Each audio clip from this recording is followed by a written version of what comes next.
அல்லேலூயா. நம்முடைய நம்முடைய நேரம், நம்முடைய காலம், நம்முடைய தேவையெல்லாம் பெருசுதான். ஆனா அவருடைய திட்டம், அவருடைய சித்தம் வித்தியாசமா இருக்கும். அல்லேலூயா. அதை நம்மளால புரிஞ்சுக்க முடியும். ஏன்னா வேதம் சொல்லுது அவர் சர்வ ஞானி. ஆமென். அவர் எப்படிப்பட்டவர்? அப்படிப்பட்டவரா? சர்வ ஞானி. அவர் சர்வ வியாபி. அவருடைய நினைவுகளை, அவர் ஆற்றலை புரிந்து கொள்ள சக்தி நமக்கு கிடையாது. அவர் ஏன் செய்யறாரு, எதுக்கு செய்யறாரு ஒன்னே விளங்காது. ஆனா பெற போற நன்மைக்கு மட்டும் தான் செய்வார்.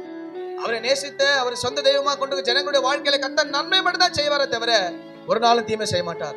எதுவுமே விசுவாசிக்கிறீங்க? என் வாழ்க்கையில இயேசு நன்மை மட்டும் தான் செய்வார், தீமை செய்கிற தேவன் அவர் அல்ல. அல்லேலூயா. கர்த்தர் ஸ்தோத்திரம். அப்ப அந்த வித்தியாசமான நேரத்துல தான் நமக்கு சோதனை அதிகமா வரும், பாடுகள் அதிகமா வரும். ஆமென்.